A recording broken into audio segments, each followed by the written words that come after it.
Hey, buddy, welcome to Matt Men, your source for all things professional wrestling. I'm Andrew Zarian. I'm joined by the Danny Tanner to this family, Rich Stambolian. Oh, that's a weird one. R.I.P. I mean, you like to clean. Aren't you like a clean boy? You always clean. I am a pretty clean guy. A little bit of a germaphobe. Not so much a germaphobe. I just don't like gross shit. I think that's normal, though. Like Bulgarian men open mouth kissing you? I get that. Yeah, pretty much. Getting hit by eucalyptus leaves in a sauna, not my cup of tea. Not your cup of tea? No. Somebody messaged me about the story about when my grandfather was alive, he would have all these random Bulgarian men that show up at the house, and he would do like this money exchange with them. And somebody messaged me, he's like, dude, that's like my life story too. My grandfather did the same thing, and I have no idea what it was. I was like, you know what? At least there's somebody else that experienced my childhood traumas. There's always somebody out there. There's always somebody out there. This is a show all about professional wrestling, and man, the industry is changing by the moment. Things are getting hot by the moment. A lot of news to talk about today. Obviously, the big story is going to be, and a lot of our concentration is going to be about Ring of Honor being purchased by Tony Kahn. Boy, howdy. And you know, we'll go into that. But, you know, before we do, Rich, why don't you talk about something we're working on with Double or Nothing coming up? Guys, so we're trying to include everybody in this, and we kind of want to make something a little bit special. And, you know, just to get us to Vegas, we want to be there for you guys. We want to be able to do our shows. We have a kind of a stacked podcast weekend, but at this point, we would like to try to crowdfund it. And if you guys want to see us out there, we're going to try to figure out how to do it a little better this weekend. But for example, like today, if you wanted to crowdfund us with the line Viva Las Vegas on the YouTube super chat, that would be awesome, right? That money would go into like a fund for our trip for Andrew and myself. And during that weekend, we'll be doing shows all weekend with the Wrestling Observer guys and a few other people. You will get shout outs. We're trying to do incentives for anybody who's willing to donate. Did I cover that properly? Yeah, Andrew? I think you did a great job. Yeah, and also we want to get the boys out there too. We want to get MG Geek out there. We want to get Suncast out there to enjoy the show and to kind of produce some stuff. So listen, crazy expensive these flights, man. I don't know if that's gonna play a part in this. I think they're gonna sell it out regardless. But I was shocked how expensive it was, and then I remembered it's Memorial Day weekend, and it's a very expensive weekend for Vegas. So if you guys want to do this, you guys want to help us out and get the crew down there, hit us up with some super chats here. Also, sign up for the Patreon. You could fund us there also. But the super chats we'll be able to kind of organize and figure out where the money goes. Listen, I think it's going to be a lot of fun that weekend, and we want to keep the party going. So we'll have more information, obviously, in the coming days. Also, this Sunday is a packed evening of a lot of Matt Men wrestling talk. Wrestling Observer Live from 6 p.m. From 6 to 7, I'll be doing Wrestling Observer Live. And I got to figure out who I'm having on. I want to get Brian on the show because I want to do the pay-per-view with him for the first hour. But the second hour, it's a Matt Men takeover of Wrestling Observer Live. We're going to be live from 7 to 8, running down the card, talking about everything happening, obviously, in pro wrestling and, of course, on the show for Double or Nothing. Right after that, we're going to go, bam, right into our watch-along. So we'll be live for like 6-7 hours on Sunday night. Looking forward to this. By the way, Bob Rowe, $10, hashtag Viva Las Vegas. I'm very anti-Memorial Day in Vegas. I think he knows how crazy Memorial... Oh, you know what? Did he get married that weekend? I think so. Bob got married in Vegas on Memorial Day weekend. I think that's why he has the anti-Memorial Day sentiment, as he explained to us a couple of weeks ago. He was like, you guys don't want to go to Vegas. I got married in Vegas. Thank you to Brutal Bob Rowe, my attorney. The attorney to the stars. The attorney to the stars, Brutal Bob Rowe. Yes, in 1996, he got married. So let's go into this, man. I'll start off with what my day was like. Yesterday, I got a phone call in the morning, essentially saying like Tony's announcement has to do with a tape library. Tony's announcement has to do with the fact that he is acquired. And this call, I spoke to someone within WWE also to kind of verify this. The call I got was through someone that is not too familiar with pro wrestling, right? More on media, like he's on the media side of things. You guys kind of piece things together. And he mentioned it's an international pro wrestling promotion. Mm-hmm. And I was like, Ring of Honor? And they looked at me like, I don't know what that is. I was like, all right. I know it can't be New Japan because New Japan has a lot of licensing agreements already, and it's partially owned by a TV network in Japan. What is it? Asahi? I'm going to pronounce it wrong. Sure. Whatever the station is. Then when I spoke to some people within WWE, and many of them believe that Tony's announcement was that he was buying a Japanese promotion. That was not New Japan. So I'm like, okay, what's available? And you start doing the math. I'm like, well, DDT and Noah, the rights are owned by one company. So, and I think MG, if you're, he just stepped out. The one time I needed him, it always happens whenever you ask him something, he's gone, like in a puff of smoke. I know. So I'm back. He did MG, what was the this is like a real morning show. Our producer MG, you know what we got to do with him? We got to do the Baba Booey effect where he's using like one of these mics. Remember when like Baba Booey would talk, his mic was distorted? Who owns the archives for? Who owns the tape library? Company. Yeah, I'm working on it. Okay, when you get it, just interject. So I'm like, okay, well, a lot of this makes sense, and I have been hearing the rumblings of HBO Max. I know people within Warner Media believe that that's going to happen. Absolutely. The soccer deal that HBO Max has signed for live content is a big tell here that they're able to do live content here. So, I think the HBO Max thing is still going to happen. I made a post yesterday. I think these are all things that is in the works. May not have been his announcement last night, but these are all things that are happening. So last night, Dynamite opens up. Tony Khan, his big announcement. Actually, a lot of ROH reps were down there also. So I started getting that around 6 o'clock. I was like, okay, this is happening. Okay, what's my answer, MG? Cyber Agent is the name of the company, and they made an umbrella company for DDT, Josie Pro, and Noah. Okay, thank you. So that's essentially what it is. Okay. Mm-hmm. So, Tony comes out. He was fired up, dude. Oh, yeah. Oh, my God. Tony Khan was fired up. Eyes are big. He's looking at the camera. He's doing the Shane's not here, which was hysterical. That was good. Yeah. So he announces that he's the new owner of Ring of Honor, the sole owner of Ring of Honor. And early in the morning, Sean Ross Sapp put out a Fightful Select article. Sean's been on top of this unbelievably. And he essentially alluded Ring of Honor could be up for sale. And the value is anywhere from 20 to 30 to $40 million. I can't remember the exact. Wow, Brandon, $100 in the chat. If Cole doesn't win, we ride. Also, does Dark get rebranded for ROH? That's a great question. Viva Las Vegas.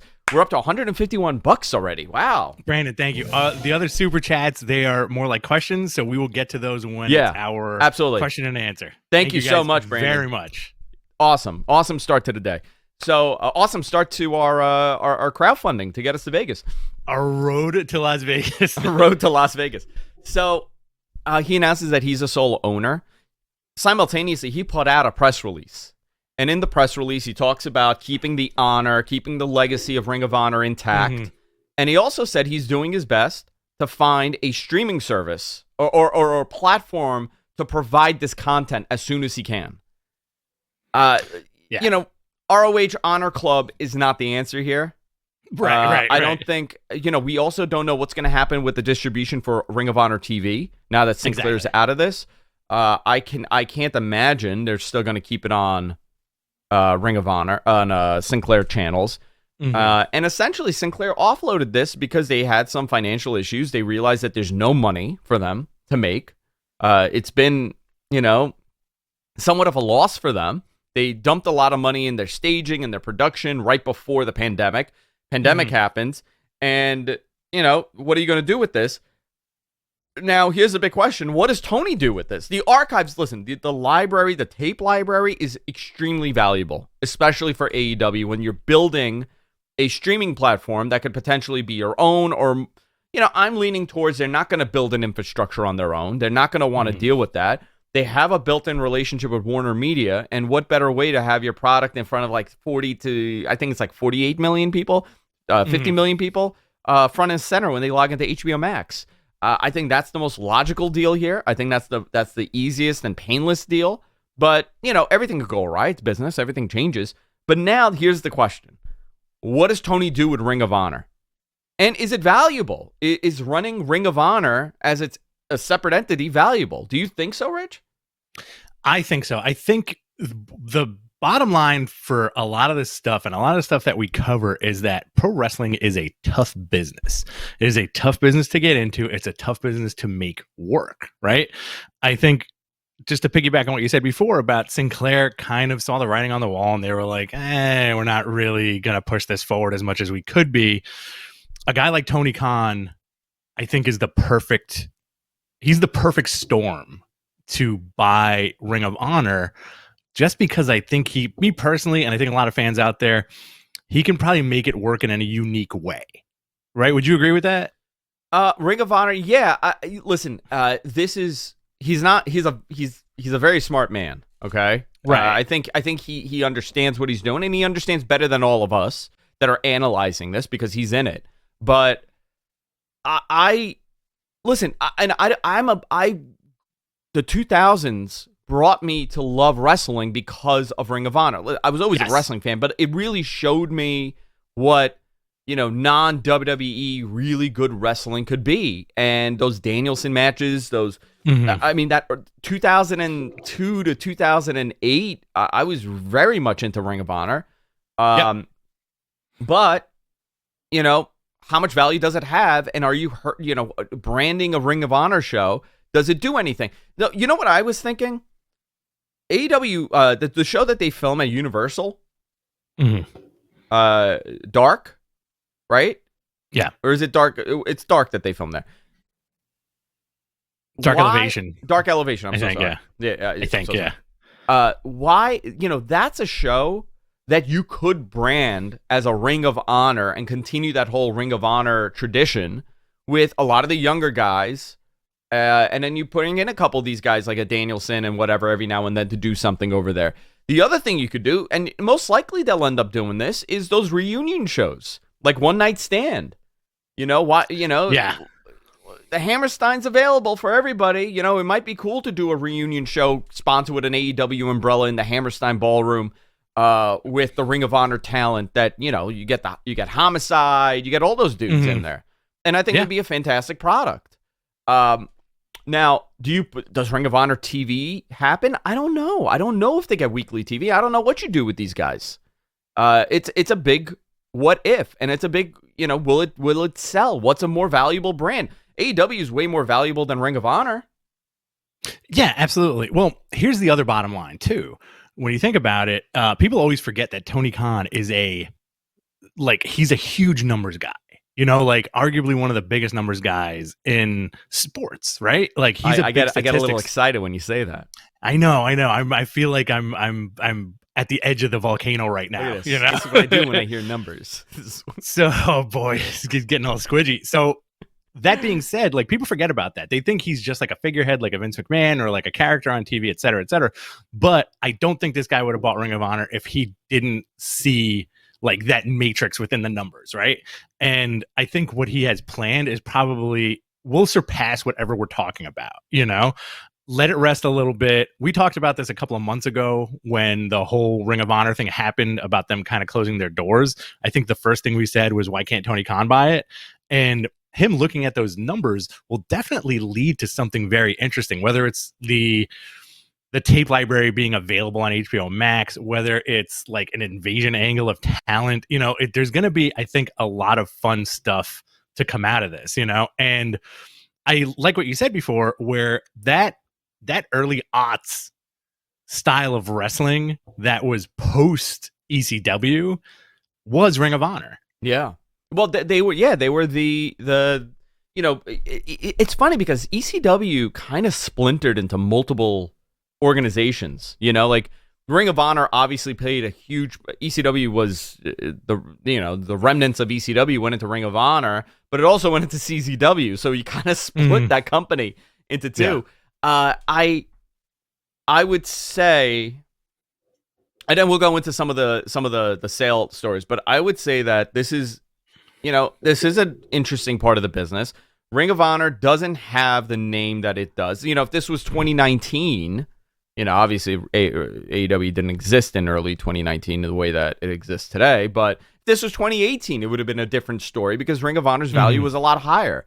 Unfortunately, between talent getting raided and it getting a little stale and the pandemic and the reliance on New Japan, they did not really create top tier talent the way that they should have.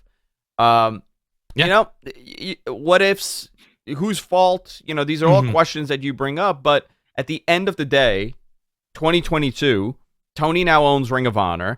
It's gonna be, I don't know exactly how he's gonna do it, but historically, when you look at this, generally those companies die, right? We saw this with Crockett. Okay. We saw this Crockett in Florida, where the Crockett name was way bigger. We saw this with WWE and WCW. They barely attempted it. Yeah.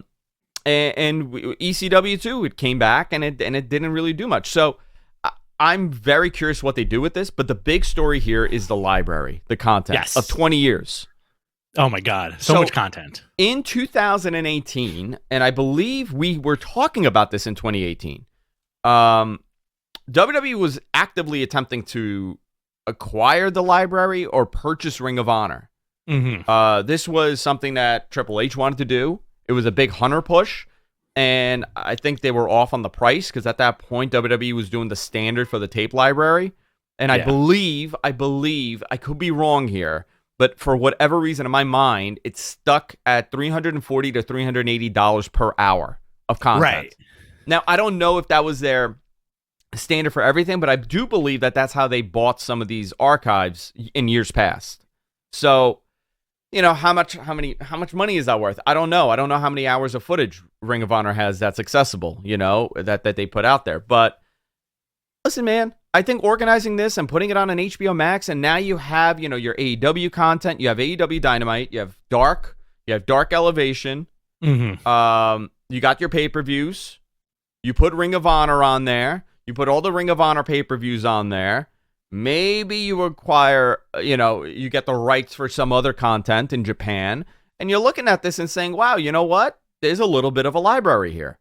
You're not just stuck with 2.5 years of AEW content where one of those years is filled in an empty building. Right. I think also they probably have a good media plan going forward with this stuff, especially with their recent acquisition of all these like Punk and Danielson. I think would lend itself to like these they do such great work with those video packages. Just imagine watching Dynamite and then much like years ago when WWE would plug the network, you can see all this content and more on XYZ streaming on whatever, HBO Max or whatever it is. I think it's very interesting, especially since, okay, I have a question for you. Yeah. All right. I think this whole thing is interesting. And do you think that WWE is internally miffed that they could not get that library, or was that Peacock deal so big that it's a matter of who cares? It's definitely not a matter of who cares. I'll tell you that. Okay. Spoke to a couple of people last night, and I would say that it was not a surprise, but it was like, wow, okay. I do believe WWE wanted that. At one point, they wanted that archive. They really, they are the tape collector. They are the keeper of history, The Library of Alexandria is on Peacock for pro wrestling. Yes. And they control that narrative. And I think we spoke about this a while ago. I think we were talking about this when AEW was coming up. And you brought up the fact that WWE has an advantage in pro wrestling. They will always have that advantage because they control the narrative. Right. And this is the first time in the history of, I guess, how we've consumed media in the last 20 years, that somebody else has beat WWE at getting access to content. And this is a rarity. This doesn't happen too often. I don't expect this to happen too often, but you could see the pivotal shift with WWE. If they wanted this content, they would have gotten it. And I know that Tony probably, paid more than what WWE was willing to pay for it, but it just shows you the priority shift from sports entertainment to pro wrestling. Because right now, their 10-year goal is not to raid the indies and Japan for top-tier talent. Their 10-year goal over the next decade is to cultivate and create talent from within and having those guys be internal. Yeah, I think if this happened 5 years ago, there would be a huge bidding war. Oh, yeah, it wouldn't have even been an option. I think WWE would have, even a year ago, dude, I think WWE would have 100%. So WWE wanted this. I know that for a fact, but obviously priorities change. Hunter's not there. And who other, I mean, you got Seth Rollins, you got AJ Styles, and maybe a couple handful of guys that were in Ring of Honor, but at this point, it's not the same roster that WWE had in 2017 and 2018 when they really would have used this for documentary reasons.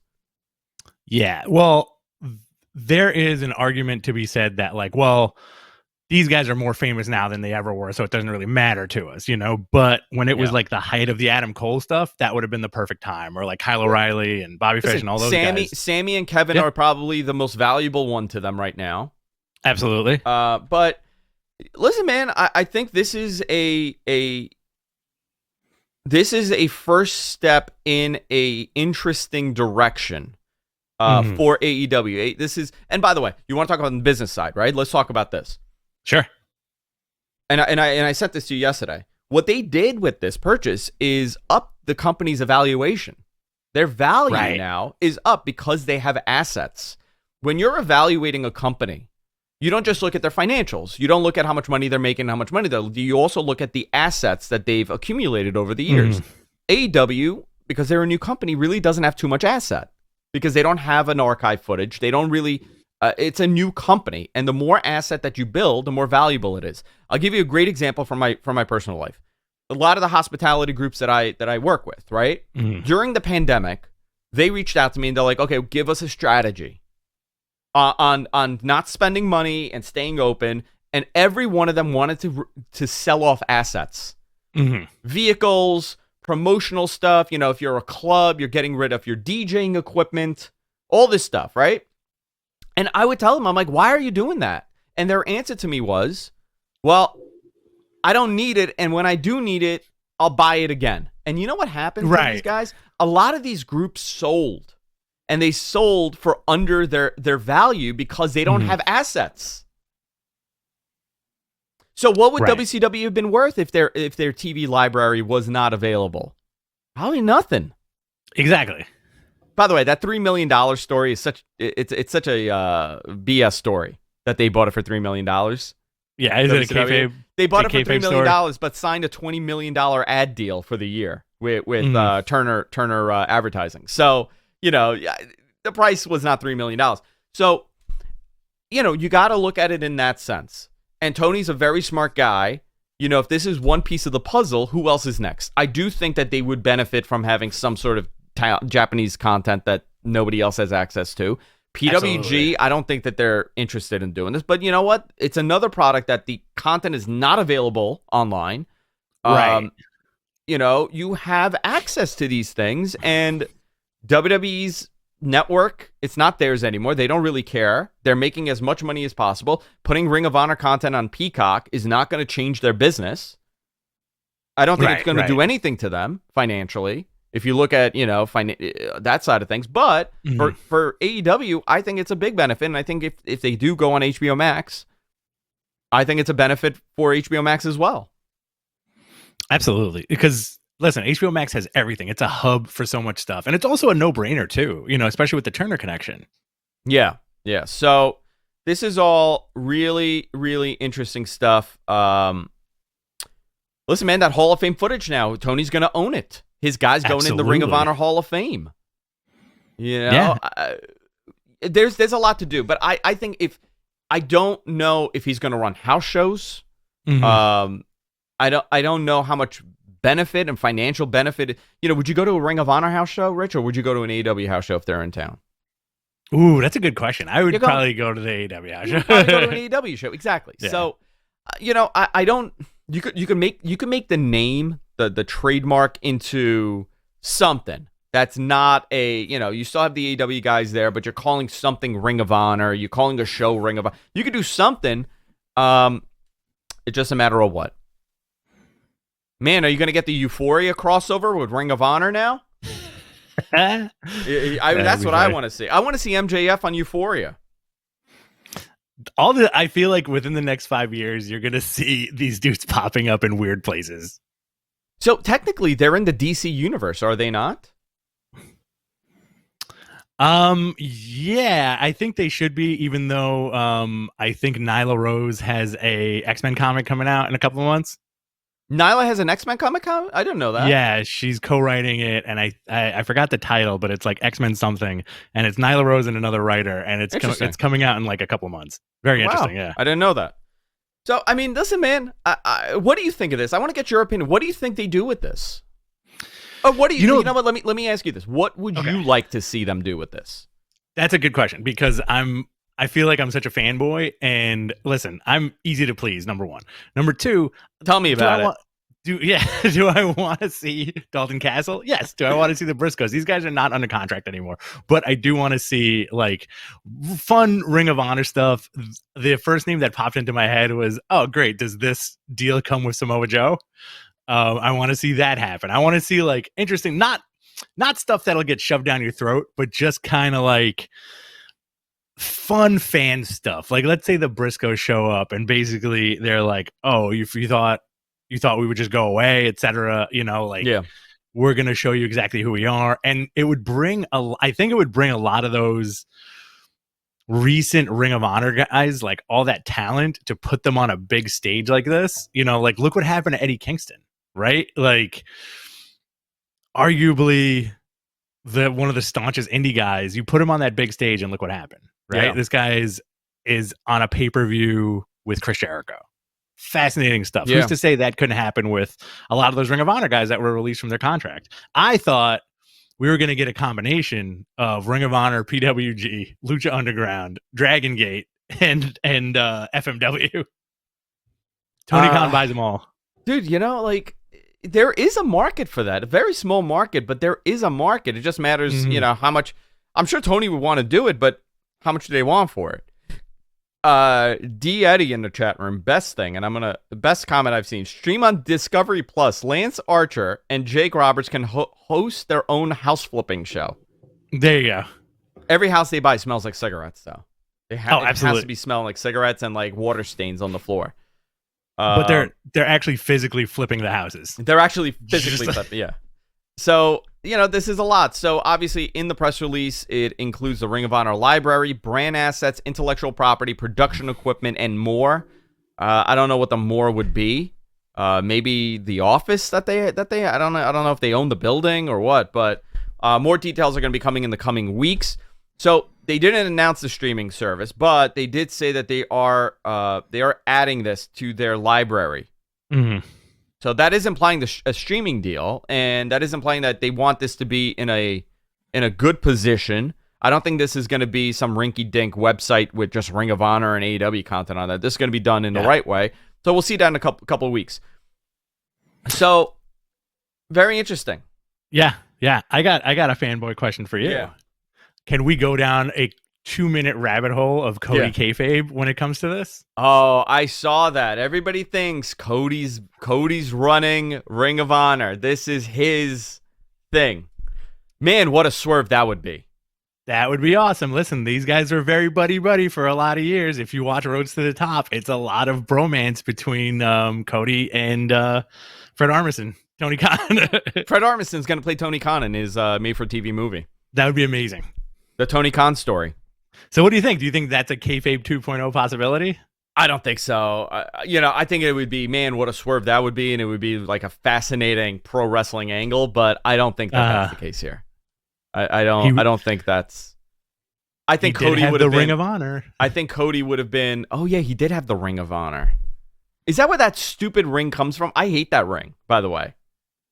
The MJF ring? The MJF ring. I'm curious if that's where it came from. The whole thing. It probably was like the origin of that. Do you Maybe. think with the purchase of Ring of Honor, Tony Khan also bought the ghost of Jim Cornette?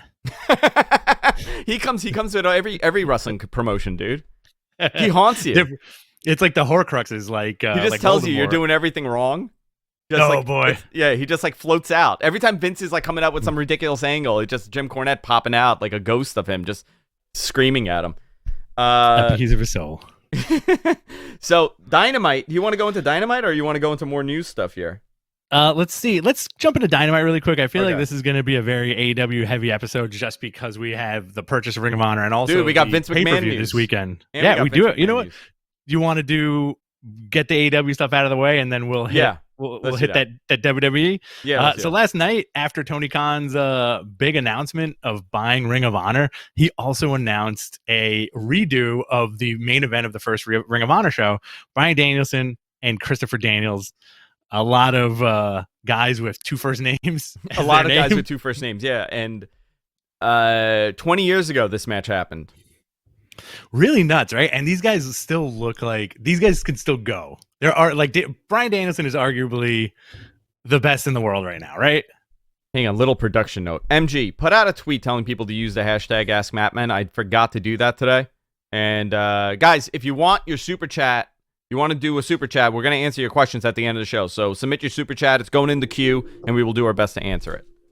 And also, like I said before, we're trying to crowdfund that Las Vegas trip. So if you want to super chat us with the hashtag Viva Las Vegas, that goes into the pot. Awesome. So yeah, that main event, that first match, Christopher Daniels gets beat by Bryan Danielson. That's a mouthful, by the way. It's very tough to say. If you It's a want to lot say of that first real names. quick, Yeah. it's a lot of first names. And Mox saves Danielson. Daniels. Mox saves Daniels from getting his head kicked in. Are they going to name John Moxley John Moxelson now? John Moxley. Just to ruin it. Yeah, amoxicillin. Let's see. Fun Yeah, main go event, ahead. man. Yeah, man. I thought those two guys work really well together. Young Bucks win the Casino Tag Team Royale. Very, very quick-paced, fantastic matchup between all these tag teams. Yeah, very quick. What did you think of that, the tag team thing? I loved it. Do you think it was too much for 2 weeks in a row? No, I thought it was fun. I thought it was a lot of fun. It was nice to see Top Flight back in action. I was kind of like, I always have like my little fanboy wishes, and one of them was, what if Kenny and Kota show up? Kenny's. I have some news on Kenny too. I'll save that for the news segment. You know what? Yeah. You know what was absurd though.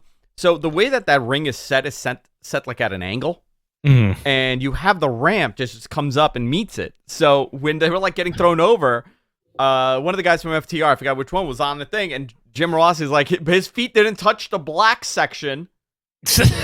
Like 1 foot only touched the black carpet, so he's still in. So he had to like shimmy to the side to take the spot to bump. Yeah. What did you think of it? I thought it was fine. I liked it better this week than last week for some reason. I don't know why. Maybe I was paying a little bit more attention this week because I was watching it live, but I enjoyed it a little bit more. I think, listen, man, like that tag team landscape is Huge. so phenomenal there, right? Like, think about it. Like, these are the best tag teams in the world. Oh yeah, yeah. The tag division is so stacked with guys that people like, you know. And here's the thing: like, to a WWE fan, they may not give a shit about the Best Friends or half those guys in the ring, right? But to AEW, those guys are over. You know, when Orange Cassidy comes out, when any of those guys, like, they're so over. The Acclaimed so over with that crowd. I'm a big Acclaimed fan, by the way. I like their act. Oh, same I think here. they have a great act. Now, I tweeted something out last night, and I kind of want to get your opinion on this. Yeah. I think WWE has conditioned us, like the older fans, I guess, to see a tag team and think, who's going to be the Jannetty? Of who? Of which team?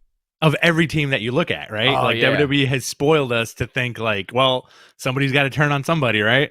I don't know. You know, Matt, like, I think Caster has a lot of upside.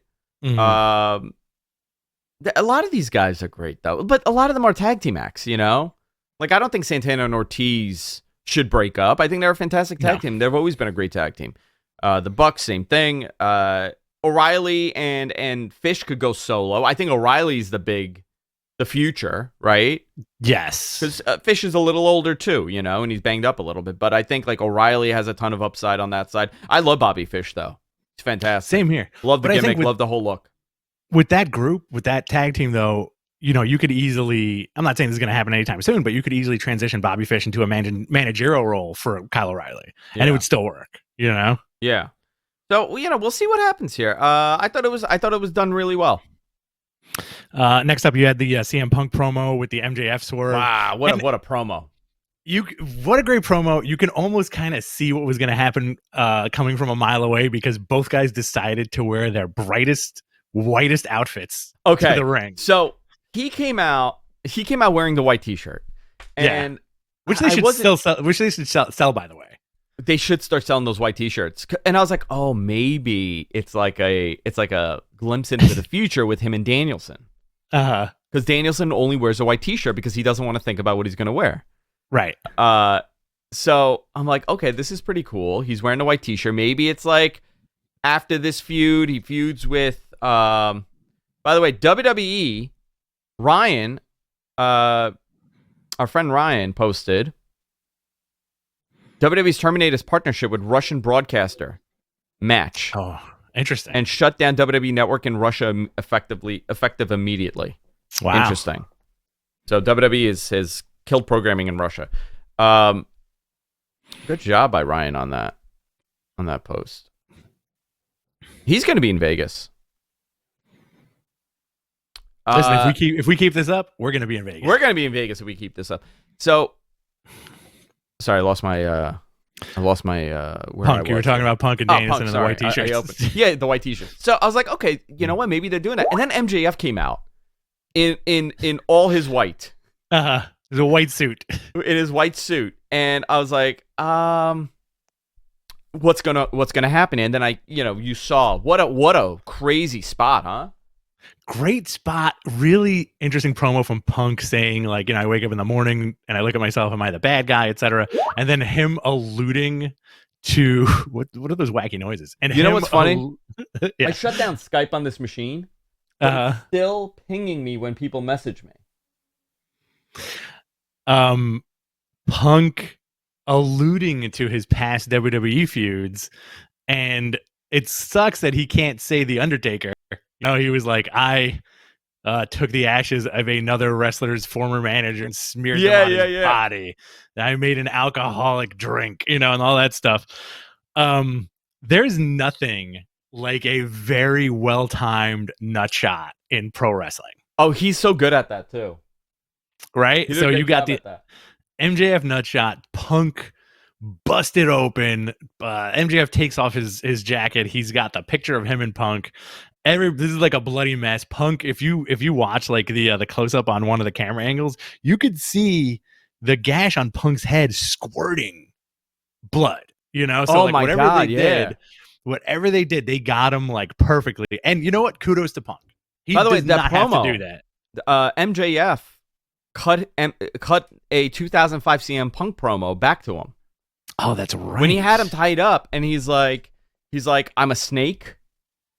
You know, and I'm the devil in disguise. I thought that was a CM Punk promo from 2005. He got the same exact promo in the ring. Very well done. You know what, though? There's thought put into it, you know? Yes. And I love continuity. Yes. And so that's something that's always lacking in wrestling. Like, people forget things all the time in wrestling. You don't have these throwbacks in WWE because the way that their business operates is that they know that the fans will forget very quickly. Exactly. Except I think that's the interesting thing about AEW is that it's the place where fans never forget. Yeah. You know, and also there's like an interesting parallel here too between like you're kind of starting to see a separation of styles within AEW, right? Where guys like Punk and MJF and guys like the Revival are like very old school, kind of like hard hitting, hard promo style guys, right? There's not much choreography there. And I think that works for fans like us. Yeah, man, I think they're kind of solidifying what they are as a product, and it's pro wrestling, and there's an entire generation that was brought up on not knowing pro wrestling. Like real quote unquote pro wrestling. Like how, you know what? The era that we grew up in with wrestling, right? Mm-hmm. We grew up in a weird period where we had this like toned down version from 92 to 98 or 97 or 96, whatever that 5-year period was. That was a core builder for a lot of kids our age. Yeah. That got into wrestling. And then the Attitude Era hit at the exact time that we were teenagers. So it kind of... Perfect. it was perfect. Yeah. Yeah. Because we watched it as a kid and then we were old enough to understand like this more mature content, or we didn't understand it. We just more enjoyed it. I think AEW now is kind of filling in that gap for the kids that are getting out of that era of WWE the last 10 years. And now, they're like maybe 20, 21, 22 years old, and they're getting back into it because this is different. It's more adult. It's reminiscent of the golden era that everybody talks about. Yeah. There's a lot of those elements in here, and that plays a part in, why they're getting 1 million people a week. There's also something to be said about really not relying on the history of pro wrestling, but alluding to it. Like I think one of the things that did it for me as a teen, and this is also because I have like a somewhat of a collector's mentality, clearly, is that when you watch WCW and you didn't know who a Jushin Thunder Liger was, they would tell you he is so-and-so from so-and-so. And that would make me be like, yo, I got to get some tapes. I got to find out more about him. Yeah. Got to find out more. Same thing with like Eddie Guerrero, and I think WWE kind of did that a little bit in the early 2000s, but the most you get now in the modern era was, I think, when AJ Styles got signed, they were heavily pushing that he was an IWGP champion, and that was cool. I feel like if I was a teen, I'd be like, what does that mean? I'd do some research and be like, oh man, there's a whole nother world out there. You get that a lot with AEW. No, you get that a ton with AEW because they don't have that taboo-ness about it. You know why we got in the 2000s? Because Jim Ross was so familiar with the product and internally knew who these guys were. You're watching, Raw. Are they really going to go deep dive into, Shinsuke Nakamura's Wrestle Kingdom defense of the IWGP TV, Intercontinental title? Probably not. They're not familiar with it. So it's a very different, and I brought up Raw. I don't know why, because he's on SmackDown, but it's just a different philosophy. It really is. But let's wrap up Dynamite. Thunder Rosa and Mercedes Martinez beat Dr. Britt Baker, DMD, and Jamie Hayter with Rebel. Wardlow with Shawn Spears defeated Cesar Bononi. So you're kind of getting more friction with Wardlow. Do you think he's going to finally turn? Wardlow, I mean, unless they do this unbelievable swerve where he doesn't. But I think they have to. Wardlow has become a breakout star in that company. They don't really have guys that big. It's... And obviously nobody has guys that big. Who do they have right now? They have... they got big dudes, man. They got Brian Cage, Keith Lee, Hobbs, Luchasaurus, Wardlow, and I would say the Bear Buddies. No, I'm saying like Jack, big. Like real, just oof. what I thought I looked like when I would go to Powerhouse Gym and I would do the gimmicks and I would get like really big, but I'm still small. That's. By the way, there was this guy Milton. I'll never forget him. This guy Milton was so jacked. Okay, he was like he was the size of, I want to say, like bigger than Wardlow. You know what, Brian Cage? He was the size of Brian Cage. This guy, and he was a big time, jacked gimmick guy. Yeah, and he got sick from doing so much. Oh boy! And I saw him, and I couldn't believe this was the same human being. He was like 130 pounds. It's tough to sustain it, It's very difficult. Unless you're a Billy Gunn. Listen, Billy Gunn is he's from another planet, you know. He's from 7 the feet tall. Planet. Yeah, 7 feet immortal, tall. golden. So, I think, you know what though? I think if you get a big jacked up dude like Wardlow and make him into a top tier babyface, I think that's a benefit to the company. Absolutely, but it doesn't, like, philosophically, doesn't that go kind of with hand in hand with that Vince logic? It's I'm going to tell you something, and it's a very unpopular opinion, but that logic works. Maybe not. You to want not somebody maybe larger not than life. Yeah, that logic always works. Yeah, the biggest names in the business have always been gigantic, jacked up dudes. You know, for the most part. Yeah. I mean, that's what. You know what it is? I'm channel surfing. I stop at Wardlow, or I stop at a Brian Cage. I stop at a Hobbs because a Keith Lee, because you're looking at this guy and you're like, oh my god, look at his size. How much does this guy weigh? That's what I tell my wife all the time. That's all I ask. Randomly, we're walking around. I'm like, how much does this guy weigh? I'm so bad at guessing people's weight. Are you? How much do you think I weigh right now? How much do you think I weigh? I'm gonna say 160. No, 176. All right. Maybe I'm. You know what? I'm a little bloated. I'm gonna say I'm closer to 180 right now. All right, take the compliment. I'll take the compliment. Thank you. I you know where my weight goes? Right in my butt. You know what? I disagree with that. You have a flat butt. I got a nice butt. Does Andrew have a flat ass? You know what? We will on our OnlyFans. We will have a competition. Who has the nicer butt? How much do you think I weigh? Right now? Yeah, right now. You're in the twos. 221. 221. Definitely in the twos. 221. Ooh, marry me, Andrew. Are you 221? I'm I think around like 276. 276. Wow, you're a big boy. Yeah. Very, very thick. Very thick boy. Wonderful. I'm also 9 feet tall. That is true. All right. So main event last night: Adam Cole and Red Dragon beating Hangman Page and Dark Order, John Silver and Alex Reynolds. Very fun main event. They're really setting up Adam Cole, I think, to be one of the future pillars of the company, but I don't think he gets the win over Hangman this weekend. Yeah, I'm going to tell you, I'm not really... I think it's going to be a fantastic match. I think those two guys are great, but I think the positioning of this has not been that important. Right? This pay-per-view, it's mostly... I mean, the big story has been Danielson. I mean, listen, if you're 3 matches, this is like the third on that match on your card. As far as interest goes, I think that's a fantastic card, and it says a lot about the pay-per-view. But the MJF and CM Punk match has really taken over as the top the top thing that people want to see. The Danielson and Moxley match is a top thing people want to see. And then obviously this is third. But, you know, where do you go from here? Maybe there's some sort of swerve. You know, should this be a clean finish? Oh, I think this is going to be a very bloody match, by the way. You think it's going to be? I imagine that too. I honestly think Revolution is going to turn into their version of One Night Stand, or like TLC, like a classic TLC, where everybody just gets gnarly bloody. I think there's going to be a lot of blood on this pay-per-view. I really think there's going to be a ton of blood on this pay-per-view. Yeah. Do you want to run down it real quick? Yeah, let's do that quick. All right. So this Sunday, AEW Revolution, here's the card, and we're going to give you like our quick predictions before moving on.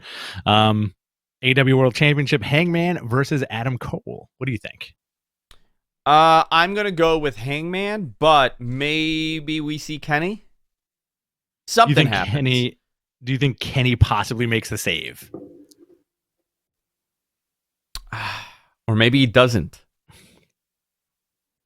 Maybe Kenny. I don't know. I don't know Kenny's status. I mean, he did that interview saying he's really banged up, but you know, we're in March already, and and pretty much it was saying that he's coming back in March in some capacity. I know that they really want to do that trios title. Yeah. There's a lot here. There's a lot of moving parts. I don't know. I have no prediction on this match. I do think Hangman's going to retain. I don't know how they'll do. How do you think they'll do it? I think Hangman retains. my wild prediction is Adam Cole is about to win through funny business, right? Okay. Kenny takes out Adam Cole almost like Austin Rock style with Mankind getting the win. Okay. Hangman is confused. He's like, "Why are you helping me?" Kenny points at the belt, basically saying like, "That's mine," and then gives Hangman the one wing angel, and then you have the setup for that, and then you get like that adds more to the confrontations between the Bucks and Red Dragon, and it'll spiral out of control at some point. Okay. I'm into that. MG also posted the odds here. So Hangman's at -600 with Adam Cole at +225. He's at +225. Okay. Yeah. Interesting. AEW Women's World Championship, Dr. Britt Baker versus Thunder Rosa. Britt Baker at +225, Thunder Rosa at -350. I think Britt Baker retains. Also a very bloody match. Okay. I think Thunder Rosa wins this one. Okay. AEW World Tag Team Championship, Jurassic Express versus Red Dragon versus the Young Bucks in a triple threat. I'm saying Red Dragon takes those belts. Red Dragon. Okay. I can see that. Face of the Revolution ladder match. A lot of these guys are guys I don't want to see on ladders. Keith Lee versus Wardlow versus Powerhouse Hobbs versus Ricky Starks versus Orange Cassidy versus our old pal Turnbuckle Dan. Turnbuckle Dan. Who do you think Turnbuckle Dan's going to be? Jeff Hardy. You think it's Jeff Hardy in a ladder match? If the contract do your Jeff Hardy. Let me see. Whoa. Why did it almost become this? I gotta take a look at you. Oh, that's my Jeff Hardy. That's my Giuseppe Hardy. Giuseppe Hardy? If Hardy's 90 days are up, I would say Jeff Hardy is Turnbuckle Dan. Okay. All right. But other than that, I'm thinking Keith Lee wins. I would want him to win. You know, Yeah. I think it might be. It's a great way to catapult him. To like, you know, that title means something. I'll tell you that. Absolutely. That title does mean something. So we'll see what happens. I'm very interested. Listen, every match is something I want to see here. Mm-hmm. Next up, you have the TBS Championship, Jade Cargill versus Tay Conti. I'm gonna go with Tay Conti on this one. I'm going with Jade. Okay. Let's see what we got here. CM Punk versus MJF in a dog collar match. Super bloody. It's gonna be. Yeah. I feel like if you thought last night was bloody, Sunday is gonna be insane. I think MJF gets put through the ringer. Who you think MJF wins? No, I think MJF gets put through the ringer and Punk wins. Okay. I think Punk should win. Yeah, but I also think there's gonna be some screwy stuff with the Pinnacle. You think Wardlow's going to come out and not murder CM Punk and help him to some extent? Maybe he murders both of them. Maybe. Why not? Have we ever seen a triple dog collar match? I'm sorry, Christian Cage and I forgot that this was a match. Christian Cage and Ethan Page is the last ladder match qualifier tomorrow. Oh, so that's the Turnbuckle Dan. Put in Christian Cage. Yeah, he's a ladder guy. Maybe Jeff Hardy comes out and just takes him to the shadows. There we go. As Willow? As Willow. I hope he comes in like a real lunatic. Like I want him Same and here. Jeff. I want him and Matt to do like a really wacky gimmick now. Like the headbangers. I want them to come out like the headbangers. Well, I think so if you want to talk the Hardy stuff real quick. Yeah. As soon as Jeff comes, Big Money Matt is gone, right? Yeah, that's done. That has to be gotta done. Yeah. So I want there to be your classic Hardy Boys, right? I want there to be Broken Matt and Willow. I'm willing to bet we get a Broken Universe match. Yes. I think I'm that would willing be to awesome. bet that they bring it back. I thought, what a weird concept that worked really well. Yeah. You know, they really introduced this. They really brought this whole cinematic shooting. And, you know, there's something to be said about if they had not done it a lot of these like cinematic matches we got in the pandemic era would never have even been thought of. I That agree with you Undertaker retirement 100%. match, we would have Yes. never thought of that. That was awesome too. Yeah, very well done. I think Jeff Hardy is an inevitability. You got John Moxley versus Bryan Danielson. I think this is going to be a bloody one too. I'm going with Mox on this. I'm going to go with Mox as well. Jericho versus Eddie Kingston. Again, these dudes are going to get the crap kicked out of each other. I'm going Kingston. I'm going to go Jericho, but with a total heel turn. Okay, that's cool. How do you feel about Jericho's new character tweak where, now hear me out, Yeah. he keeps calling himself the big one, right? I feel like they're really, really ramping up toward like a massive like poop joke by him saying that. Is that what he's doing? Because he keeps saying, he's like, I'm the big one. I'm the big one in AEW. I'm the big, you know what I mean? You're not the king of the mountain, all that stuff. I get this weird feeling where it's like, this is just a setup for like some kind of like diarrhea joke. I don't know, man. I don't know. Jericho looks great. He does. He slimmed down a lot. He looks really good. And the last match he had, I haven't seen him move that fast in a ring in a long time. He was moving really well. I'm really excited. Again, another match I want to see. Yeah. Yonkers. That's my Eddie Kingston. You want to hear it again? Go ahead. I'm from Yonkers. Yonkers. It's me, Eddie Kingston. I'm from Yonkers. We have a different water reserve than Manhattan. Eddie, the best water. Kingston. The best waters in Yonkers? Yeah. Eddie Kingston is the living embodiment of the five boroughs, by the way. He is. I love it. It is 100% true. He is the walking, talking, living embodiment of Queens, Bronx, Manhattan, Staten Island, and Brooklyn. Like, all in one. I know a bunch of Eddie Kingstons walking around. I'm friends with a lot of Eddie Kingstons, too. Growing up in Queens. Yeah, we both know a lot. We know a lot. There's a lot of those guys around. And like that, people think that's a joke, but no. No, I'm not making a joke. I'm not. It's not a shot at dudes. anything. He is uniquely the five boroughs. Yeah. That is the epitome of the five. That's like, if you combine them all, is Eddie Kingston.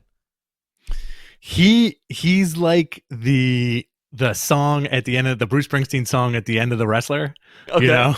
Like, if you hang out by a bodega, you've seen me. If you hang out by the OTB, you've seen me. Yeah. If you know what I mean? Like, you're hanging out on Bell Boulevard at a dive bar, you see me. Yeah. If you're waiting for the Tim shop to open, you've seen me. I love it, man. What I'm so happy he's catapulted into this position. Same here. And you have Darby Allin, Sting, and Sammy, interesting tag team, versus AHFO. Can I tell you something? I don't care about this match. You know what? Me neither, man. Okay. I really thought that I missed like a week of something good happening. I don't like that Sammy's tagging with, like, I feel like it's just a match for a match, like, to get him on the card. But listen, man, Tornado Trios tag match. So, listen, all right. People want to see Sting. Stang. People want to see the Stanger.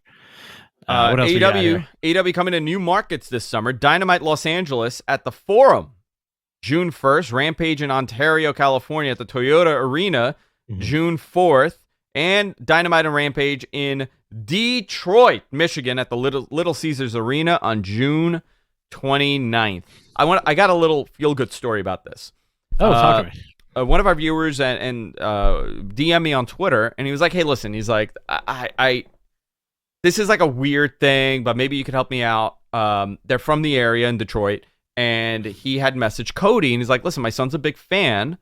I would love, can you let me know when you're coming to Detroit? And Cody was like, listen, I'll do you one better. I'll hook you up. When we're in Detroit, I'll hook you guys up with tickets or whatever he was hooking them up with. He reached out to me, and I reached out to somebody at AEW, and they were going to look into it. Cody got back to him, and Cody's like, don't worry about it. I got you.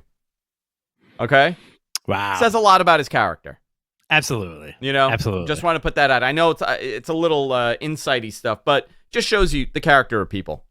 Yeah, it really does. Stuff like that goes a long way. Yeah. Love it. By the way, I think we're going this Saturday to the Garden. Oh, that's happening? I think it's happening. All right. Yeah. Let me know if Oh, that's man. that's happening. Take a little 25 milligram edible. Have a couple perfect, beers. Get a hot dog for like $40 at MSG. That's the only way to do live wrestling. I want Brock Lesnar. Like, this is what's gonna happen. I'm gonna have a couple drinks. I'm gonna take that edible, and it's gonna kick. It's gonna kick at the right time when Brock Lesnar's dinosaur music hits, and he's gonna come out, and all I'm gonna see is Goro from. Oh my god! Like, he's gonna have multiple arms. That's what I'm looking forward to. Yeah, I if we can make that happen, that'd be a lot of fun. Kombat. I want to hallucinate all of Mortal Kombat, like all the characters. Are these seats comparable to the seats we got last time for MSG? I don't know. I have no idea. The last time it was fantastic seats. Oh, they were great seats. They were open bar. Oh my gosh. Let's see. What else do we have here, Andrew? As far as like these news. By the way, that Little Caesars Arena is made of pizza. It is the whole thing. Stuffed crust, dude. It's all stuffed crust. The pillars are all stuffed crust. No wonder that city's falling apart. Smackdown news: Brock Lesnar, Roman Reigns had a contract signing. Brock beat up the security. Naomi and Sasha reunited as a team to challenge for the tag titles. McMahon is going on Pat McAfee show today at 2 p.m. Oh boy, this is gonna start an angle. The story is that Vince McMahon, at the age of 75, will be competing in some sort of match. Now, obviously, there's going to be a ton of smoke and mirrors here. Once again, what is happening with once again, smoke and mirrors. This is, I mean, is he going to come out jacked? Can you imagine? He comes out shirtless, doing one of these again? He's shredded, dude. So I would not be surprised. Did you just turn him into Goldberg? Do you want to see Vince versus Goldberg? I want to see Vince McMahon come out as Goldberg in the underwear. Oh, man. Doing the kicks? Doing the kicks. I want to see Vince McMahon throw a kick. I think that's the last thing you want to see. All right. So that's at 2 p.m. today. So I'm sure there's a lot of news that's going to come out of there. WrestleMania update. All right. WrestleMania is touting the main event as the biggest WrestleMania match of all time. It's a winner-take-all. They're calling it a unification match. There you go. I don't know what this means. Maybe short term, because it's not a double champion. It's a unified champion. So do you walk around with two belts and defend both belts? I don't know. They're gonna call them Brocky Two Belts. Why not bring back the unified title? Why not bring the undisputed title? Yes, I love that belt. That, you know what? Underrated. Only got a couple years out of that belt. John Cena had to ruin that whole effing thing with that stupid spinner. It's a big boy belt too, man. Like, that belt was like thick. They made it massive. small. I think the Lesnar one was big, but I think when Eddie had it, they made it smaller, or it was a smaller version. Interesting. Okay. Yeah. So there's one of them that's, I think version 2 is huge. I mean, it's like monstrous in size. I don't know. Let's see what happens. I'm curious. Do we get a new belt? Do we get a new title belt? You know what would be cool though? Like, occasionally unify this title, right? And I'm thinking as like marketing. Yeah. You bring a unified title out. You could bring like the Undisputed Championship or something. Yeah. That symbolizes a unified title, and then when they lose one of them, that title goes away forever. It's gone. Yeah. Until you unify again. And then you bring, that, and you make it like a special commemorative title. You sell a whole buttload of these at like $1,500 because WWE will do that, and they make a ton of money off of it.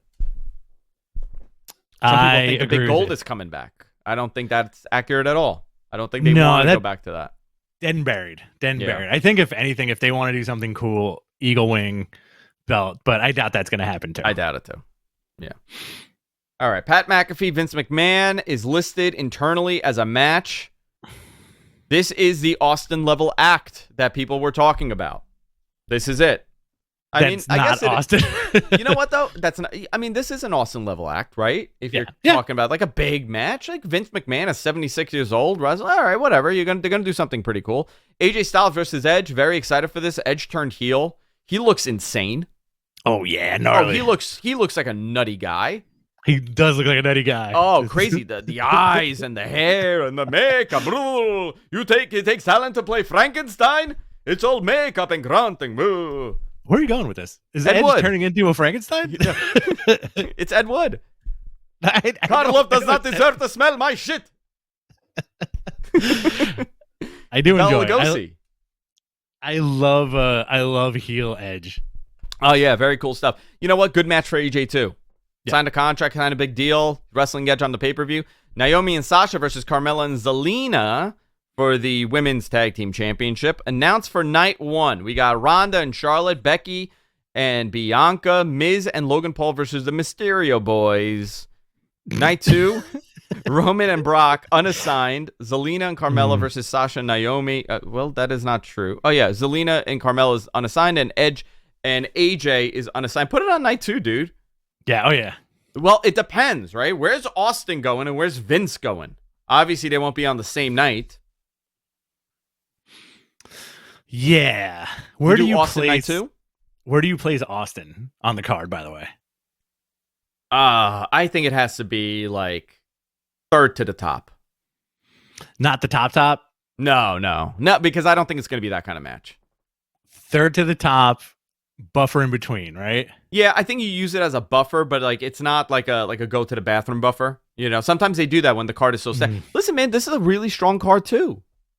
It's very good. It's going to be a lot of fun. This is a very good WrestleMania card for 2 nights. You're talking, forget it. I'm talking on paper, right? On paper. You look at this on paper and you're like, okay, you got AJ and Edge. You got Roman and Brock with a stipulation we haven't seen them do. Ronda and Charlotte, people want to see. Becky and Bianca, people want to see. AJ Edge, okay, people want to see. Austin is going to be a interesting concept, and McMahon is going to be a train wreck. But a fun train wreck. A fun train wreck, yeah, not in a bad way. Not a bad way. Let's see what else we got here. We could skip NXT highlights. Yeah, sure. We don't need to do that. Next Tuesday is NXT Roadblock. Braun Breaker defends his title in a triple threat match against Dolph Ziggler and Tommaso Ciampa. NXT Tag Team Championship Imperium defends it against the challengers, the Creed brothers, and LA Knight and Grayson Waller. I think LA Knight is coming up soon. Yeah, I think so too. Listen, with Finn winning the U.S. title on Monday, I think LA Knight would be such a great opponent for him. You know what? This is what I'm thinking. Exactly your point. I think what you do with him, you have him hold on to this title for a while. By the way, not to take away from our boy, or one of our favorites. Yeah, Damian Priest. I thought that promo he cut 2 weeks ago was stellar. I think that was his best work in the company. I thought they solidified him as a top guy. And then, obviously he dropped the title, so this is going to go back and forth. But, you have him in the mix. You bring in, maybe Ciampa comes in the mix. Maybe LA Knight comes in the mix. You make this like the NXT guys fighting for this title and putting on some really good matches. I'm all cool with that. Very cool stuff. Also, I think we reported this earlier. WWE is shutting down WWE Network in Russia and along with everybody else shutting down their content in Russia. So let's go into, where do you want to go? You want to do Q&As? Let's do Q&A. We got a lot of questions lined up. I want to do B's and Z's. I don't want to do You want to do some B's and Z's? Yeah, let's do some B's and Z's. Guys, send us your B's and Z's. All right, guys. Submit your questions. Hit the super chat. We'll do our best to answer all your questions. We're almost at $200 today on the show. Let's hit 200, guys. Let's try to get there. Yeah. Let's hit 700. That pays, that $200 is going to pay for MG Geek, for either MG Geek or Suncast to get a flight from Detroit to Nebraska. So we still need to get them the other way. Like we said before at the top of the show, guys, we're trying to get this Vegas trip going. Today's our litmus test. If you want to super chat us with the hashtag Viva Las Vegas, that goes right into the fund to get your boys to Vegas. So we'll give you shout outs. We're going to do a lot of incentive stuff. And as far as the questions go, if you want, feel free to super chat us for questions too. You'll be right at the top. And we got a couple from the beginning of the show, and let's go right into it. But first, Bachelor 3000 is always a $1.99. I think he called us his sweet Cucamongas today. We are his from Rancho Cucamonga? Sure. Rancho Cucamonga, you're on the air. We got Joel Wood, 1999. Thanks, Joel. Let's see. I'm going to send this to the screen. It's funny to me. Tony buys Ring of Honor to give him an excuse. No, can you do me a favor? Yeah. Do me a favor. Can you do it in like a voice? Yeah. Do it in a voice. Do a voice. I don't know. All right. This is 1999 from Joel Wood. You know, it's funny to me. There you go. Tony buys Ring of Honor to give him an excuse just to sign more guys and just stick the ones he doesn't use in Ring of Honor. Tony's becoming more like Vince McMahon and doing the same stuff Vince did, and nobody says nothing.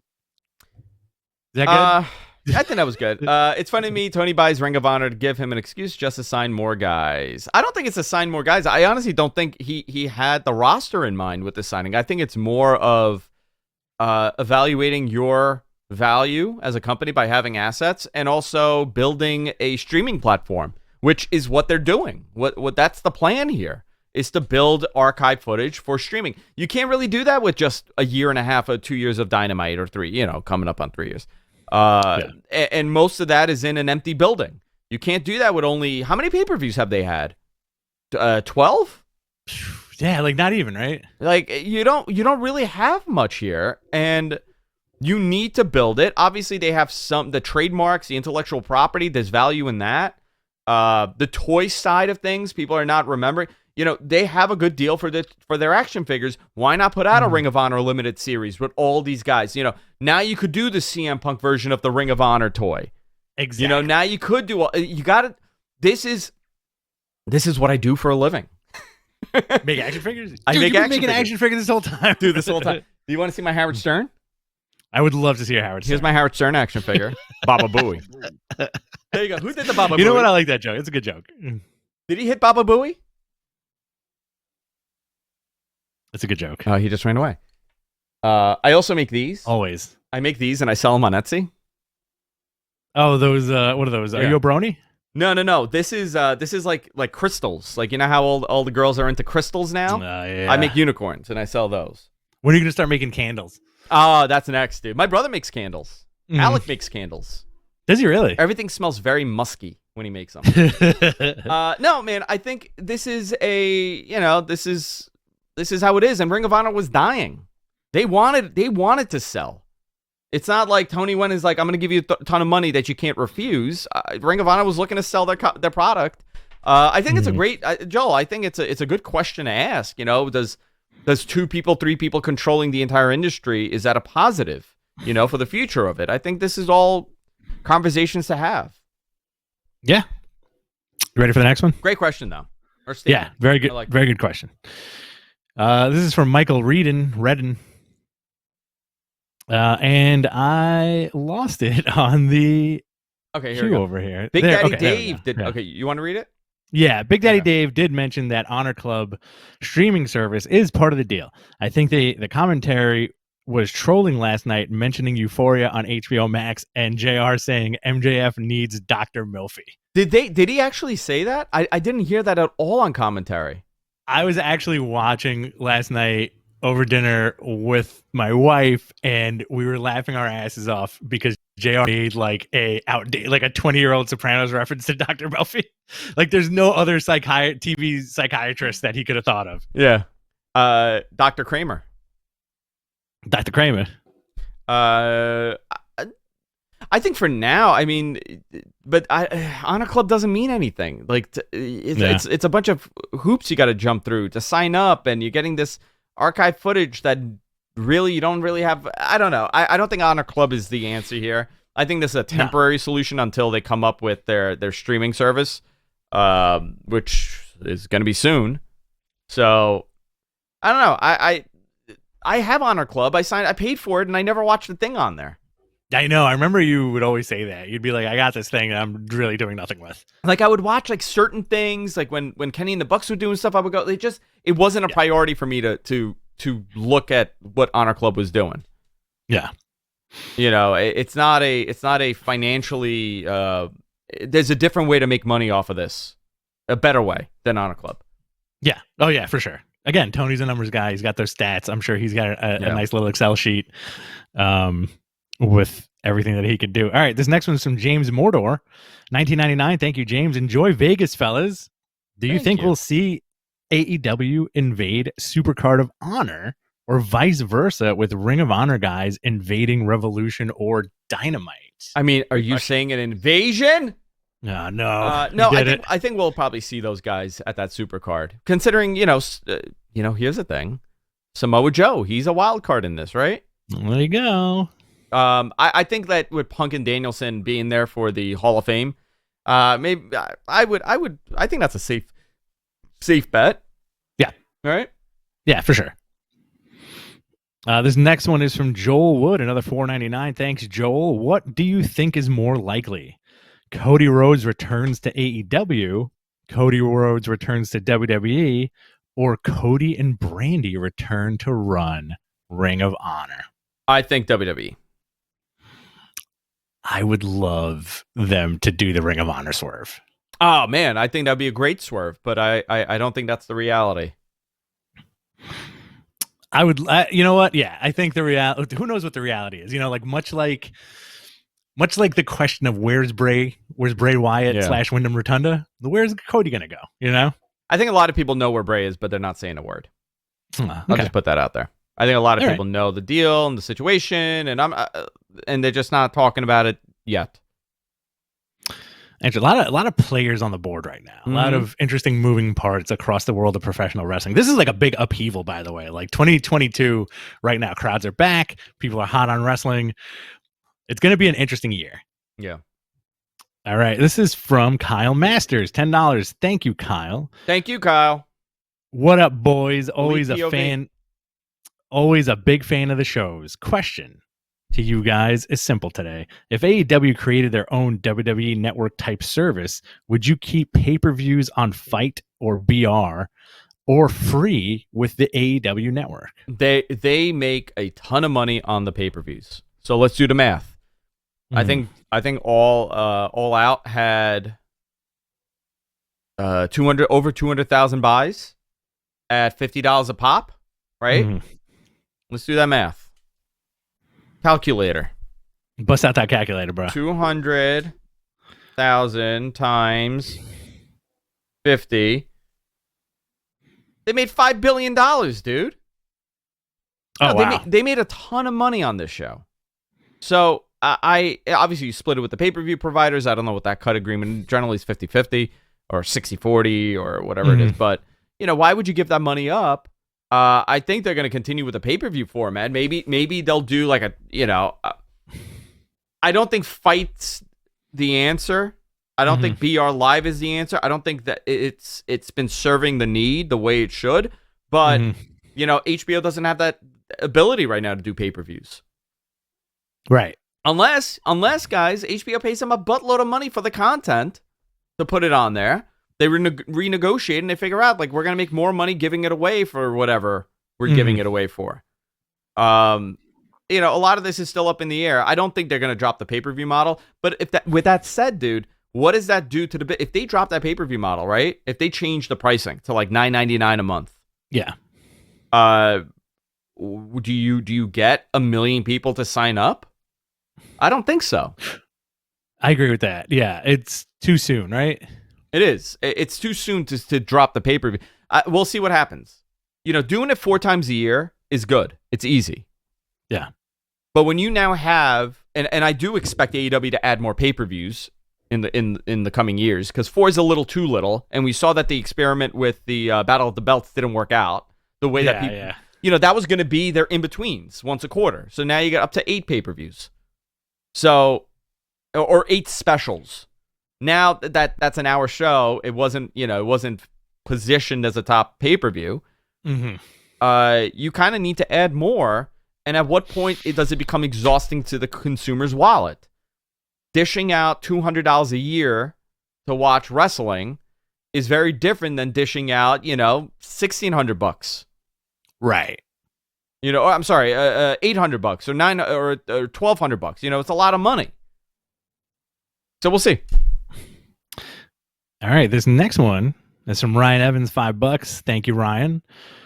Cody booking Ring of Honor makes so much sense. I'm one of the few who don't think he will sign with WWE. Regal makes so much sense for the authority figure. Regal would be great. Oh, yeah. And I think with Ring of Honor and a Regal would be positioned, concentrating on the wrestling and, very interesting. Is this going to be and people not really saying it? Is this their NXT competitor? Interesting. You know, that's an interesting thing here. Where is Ring of Honor going to become AEW's NXT competitor? And the wrestling will probably be way better. I don't know. You're not going to get the glitz and glam that WWE does with their character development. We're seeing that already in NXT. I think this might be interesting to see what happens. Yeah, for sure. You ready for the next one? Yeah, let's do it. All right, this is from Kyle Masters again, Elite POV. $10. Thank you, Kyle. Thank you. For Vegas and MG Geek, baby. Nice. Thank you. We got one from EMC 4K here, $9.99. Part of AEW's success, aside from its roster, was its booking. Do you see Tony booking both promotions? If not, who's on your short list to book Ring of Honor going forward? Oh man, that's a great question. I think Tony will be hands up. We're going with the assumption that they're going to run. Right. So I think Tony would be involved. I think it'd be more like, I don't know. That's a great question. I think Tony would probably want to be hands on with that. Obviously the input of guys like, Danielson and all those guys would be a huge asset to Ring of Honor, considering they were there and they understand the philosophy there. I don't know. I think Tony would end up doing it. What do you think? Honestly, like my straight up gut instinct, give the book to the Bucks. I don't know. Are they good bookers? I don't know. I don't know much so. about their booking. I think they could definitely book top to bottom, like a solid Ring of Honor show, Let's see. This is a comment from Joel Pearl, friend of the show. Cody's coming to SmackDown on Friday. Just you wait and see. Why, did he call you? I think he called Joel. This is from Shin. Chips or popcorn? Hashtag ask Mattman. Chips. Yeah, I'm a chips guy, man. Yeah. I don't like the kernels getting stuck in my teeth. Nah, I'm not a fan of farty ass popcorn, man. This is from BDZ41 off of Twitch. Could Tony acquire the PWG library as well? I think that would be, that's a great question because a lot of those guys are in AEW right now. A lot of those PWG guys. And PWG's been very protective of their content for years. That's why everything was DVD. How do you PWG? Let's see. Let me go to their website. Let me see what I can. PWG website. And it's funny how they do have like Excalibur is like so quiet, like apart from the announcing, it's very fascinating. And they still don't have any streaming content. They're selling Blu-rays. Their website is right out of 1999. They're selling Blu-rays. Pasadena. They have no media presence on the internet. Really, very little. They put out some stuff. Like I'm looking at their preview videos. They get about 22,000 for this video. PWG Preview Mystery Vortex 7 does 61,000. I think the archive footage would be very valuable to them. Those guys all work in PWG. Why not? But I don't know if their PWG's interested. They've had a very different model than most people. Exactly. They're their own thing. And I think maybe it's one of those things where like they'll forever be kept their own entity. Yeah. This next one is from Aaron Hedgemowski. Okay. Let's be real here. Meltzer, Keller, Johnson have repeatedly said that the old content viewed on the WWE network really isn't viewed in large numbers. How is AEW really going to monetize this footage? Well, I think that's the case now. I think when they initially put everything on there, it was tremendous, the amount of people that were watching the older content. When all those WCWs went up and when all those old Raws went up, that's all people were talking about was all the older episodes. So I think at one point, it's time based. They put it up, people watch it, and then they forget about it, and they watched it already. I think that this will be interesting to a core AEW following. But it's more about having the access to create packages for the guys that you have already with that footage. That's what really it's about. And it's also having the product. I think they'll do well with this. I think that, like, I have tremendous interest in seeing a version of those early Ring of Honor matches on the internet that's not in 240p. Oh yeah, really?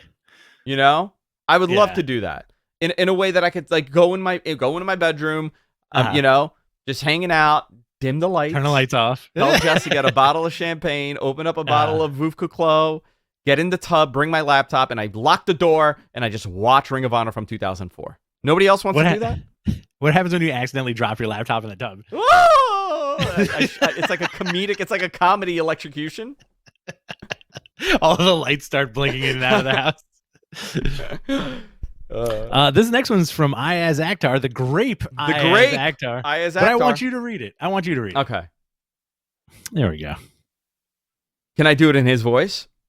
You could do it in his voice or the voice that this requires. Listen, it's a little bit ethnically insensitive, though. Oh, no. All right? So I don't want to get canceled for this. You ready? Okay. I'm going to do a great Ayaz Akhtar. Scooby-Doo, a Ring of Honor crossover incoming. It's called Ro-Oh. That's a good joke. Hey, Mayor de Blasio, pick up the garbage. Can you do our new governor, the impression of our new governor? Our mayor or governor? Governor. Hochul? Yeah, Hochul. I don't even know what she sounds like. She's very soft. She's very... Oh, I know what she sounds like. Hey, Eric Adams, time to clean up the subways. What are yous doing? What are yous doing? That's good. I could listen to that all day. I maybe. You know what's funny? I think people are so annoyed by it, but you and my wife are the only two people that regularly have me do that voice. Yeah. So my wife will look at someone and be like, hey, how about that guy in this scenario? What do you think? And she always sets up the joke too. Perfect. Doing improv, huh? Yeah, I'm doing improv now. I do really, really, really get a kick out of that voice. And I think we've done it consistently for the last 100 episodes. That hurt my chest. Sorry. Here's actually Mikey Dreamer in Twitch says, pretty sure all of Conrad Thompson's podcasts get views on old content. That's very true. I think there is a niche for this. There definitely is a niche. Let's see. We got another super chat here from EMC4K. Being that Ring of Honor has no contracted wrestlers currently, do you send heavy hitters like Mox or Danielson and make ROH less of an NXT developmental and more of a Raw Smackdown relationship to Dynamite? I think that's very dangerous. I think that's very, very dangerous because I have a very unpopular opinion, and I think Rampage is a detriment to the overall product of AEW. I think it's a detriment to Dynamite because you're taking guys strategically and you're moving them for ratings on another show that's not positioned as important as your main show. Right. And we know why Tony had to do it. Turner wanted, Warner Media wanted a third hour of Dynamite, and this was the compromise here. So, I get it. I get why they're doing it. Obviously, the more content you're creating, the more ad revenue you're generating, and the more revenue for you're generating. But if you move these guys now to another area, what does that do? How does that diminish your main product? I've said this from day one. I get the concept of Rampage, but putting it on a Friday at 10 o'clock, you set yourself up already for a rough position. And you're gonna bring out heavy guns like a CM Punk or a Danielson or a Moxley on that show. And guess what you're doing? You're taking them away from the main thing that's drawing the eyeballs. So I know that there's a balance here, and they're attempting the balance, and I don't think they're doing a bad job at the balance, but Rampage will never do more than 600,000 people. Maybe 700. Maybe. On a big mega night, you do 700,000. Okay. But it's a 500,000 to, 600,000 viewer show. And I think that's great. But do you put a guy like Danielson and CM Punk and Moxley and on that show regularly? I don't know. I don't think so. Yeah, that's a good question. And, who knows what the future will hold. I think we'll know better within the next month or two, right? Yeah. Let's see here. This is from BC Knight on Twitch. Hashtag Ask the Matmen. I'm going to get slammed for this, but should Tony Khan and Warner Media pull the plug on Rampage and replace it with Ring of Honor? I don't think they can. I thought about that too, by the way. Do you convert that into a Ring of Honor show on Fridays? I mean, that would be you could keep Ring of Honor intact. You could have it in the same building. You could, you could do something with that, but I don't know longevity-wise what that means to the ratings. Is a Ring of Honor brand as big as Rampage? That's a good question. I don't know. I don't have those metrics. I'm sure that Tony's gonna consider that. Looking at that, does Rampage have more value than a Ring of Honor? Yeah, I think at this point. And that, by the way, here's the thing. Maybe you move, your TNT title or your TBS title gets defended in that. But other than that, you don't get to see Moxley and Danielson and Omega and those guys that often on that show, if ever. Right. Yeah. I think Ring of Honor should be used more of a developmental product, and you could take, one of the show that you're filming in Universal, rebrand that as Ring of Honor. And you start building talent that way. And now you have a competitor, and maybe you put that on HBO Max, and that becomes the HBO Max show. Yeah, there you go. That's a good solution. Original content, first run content. Yeah. And up those HBO Max subscriptions too. I like HBO Max a lot, dude. Same here. It's my favorite. Yeah. This is interesting. This next one's I feel like we're gonna touch on our philosophy with wrestling here. This is from Ryan Armstrong. Daniel Bryan faced Dean Ambrose twice in WWE. Do your homework, fellas. This match between Daniel Bryanson and Jon Moxley is a match we saw before in WWE. It's not, though. I mean, we saw this match. You saw those two people have a match. Yeah. But not this. Not in AEW. We haven't seen this match. Right. I didn't say that they've never had a match. I think it's the first time incarnation. in AEW. Yeah, you're not going to get the same exact. I think people would lose their mind if they saw a typical WWE match on AEW television, right? Like, I think people are just waiting for that. They're waiting for that moment to see like a 2-minute nonsense match so they can take a bigger dump on AEW. Yeah, but listen, we've seen a lot of matches, but it's not always the same match. There's a different style level in WWE. There's a different work rate in WWE. These guys were programmed differently. There were different producers, different agents. These are all different. These are all factors when you're building the match. And I feel like these guys, this is the closest we'll come to them being unrestricted in any way of having a match. And we didn't get to see this match in AEW. Right. And it would be a very different match, much like if we saw Punk versus Ambrose a billion times. I think if they finally have like a match, it'll be different, right? Yeah. Let's see what else we got here. MG, you're going to have to start adding some more questions to the queue. Let's just take them right from the chat room. Here you go. Ryan Pittinger says, I can see AEW bringing the ROH 6-man titles into the fold since they've been rumored to start 6-man titles since the creation of AEW. Is that question on the screen? There we go. I can see AEW bringing... the Trios title's coming. I think Dave mentioned this. I love that Wolverine cover, by the way.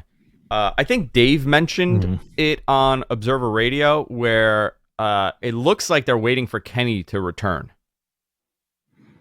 But this was discussed. We're talking 2 years now. We're talking about this, and more now. You're seeing the word trio used, 6-man used a lot more on AEW TV, and that's all strategic.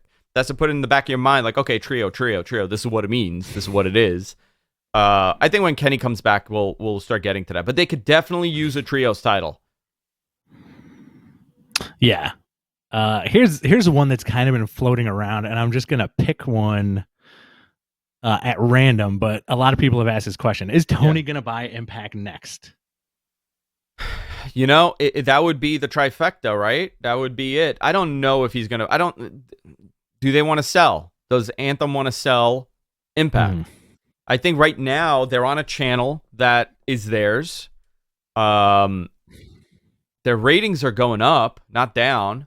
They've seen some growth, like 10 to 15% growth some weeks, 20% growth some weeks. But Brandon Thurston does a great job with those numbers. If you're interested in those numbers, go follow him on Twitter. I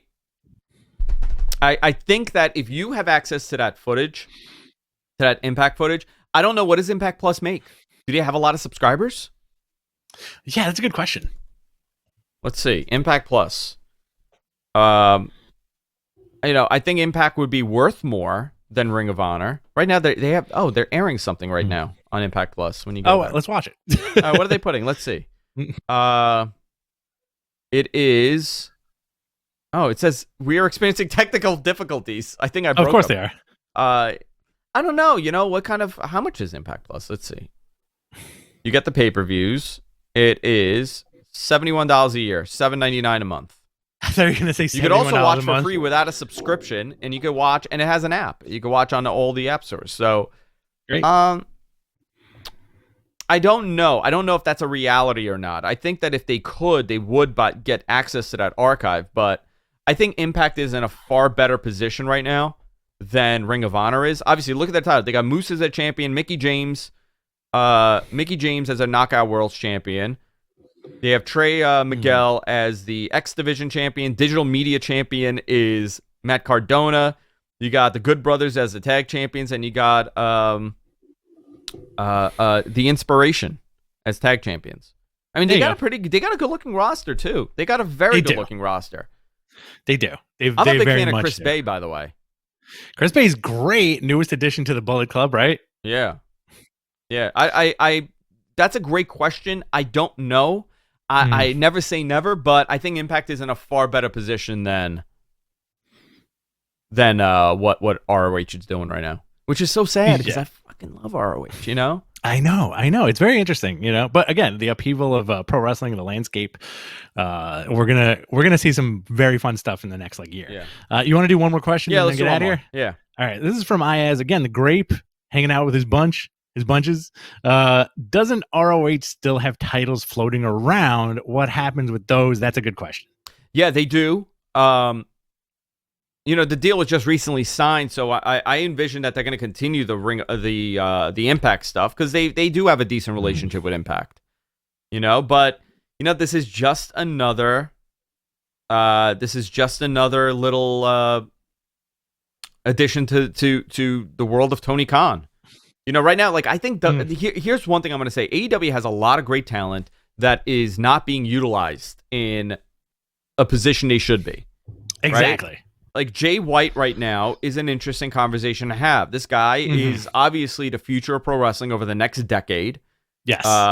Maybe you don't see him as that guy today, but Seth Rollins wasn't considered that guy when he showed up. Right. This guy's 29 years old. He's young. He's great in the ring. He's a good promo. So what happens to him?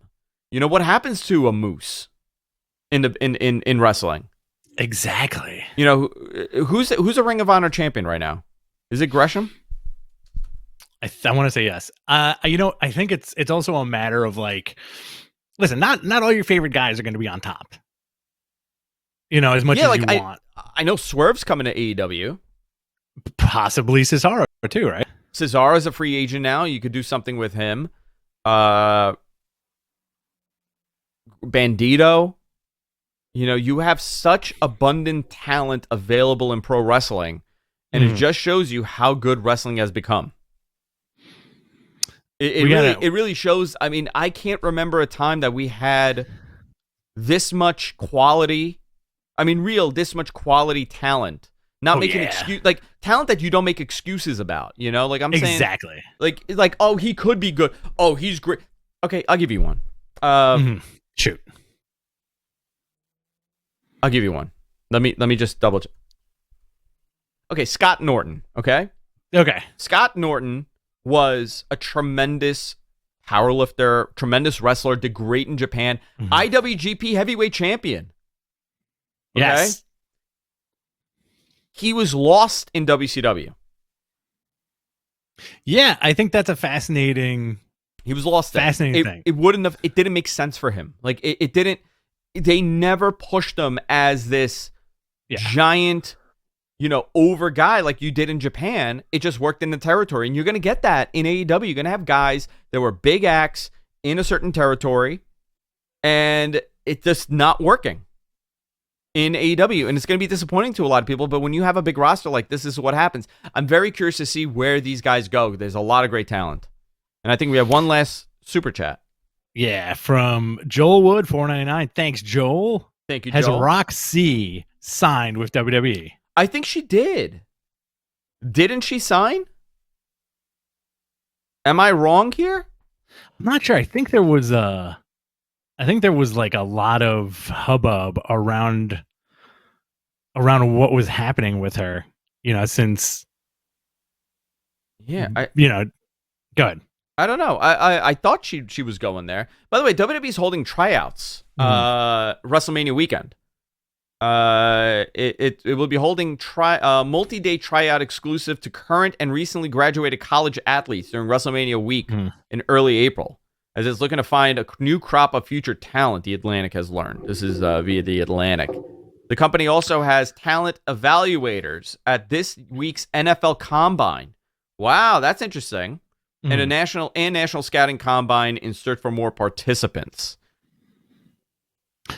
I do think Roxy would fare better off in WWE, to be honest with you.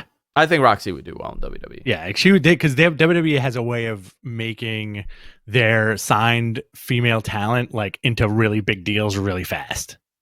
Yeah, we've seen what they're doing in NXT. They're doing a great job with that. Oh yeah, there's nothing they can't do with that women's division. Like they really, it's interesting how they build so many female stars. And it's interesting also how like the NXT, I feel like the males have been suffering in NXT for the last couple of years. Yeah, it says a lot about the developmental program right now. Terrible.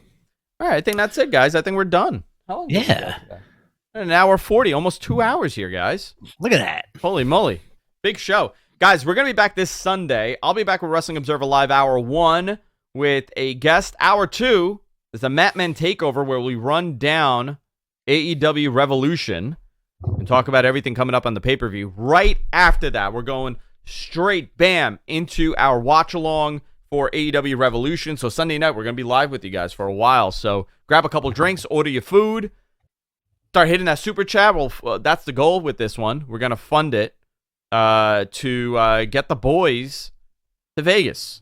Hell yeah. All right. Where can people find you, Rich? You can find me on my chosen social media platform of choice. That is Twitter at BTCRich. You can find me on Twitter at Andrew Zarian. Also, Matt Men Podcast, everywhere podcasts are available. And on the Wrestling Observer website, f4wonline.com. We'll be back next week. See you all later. Later.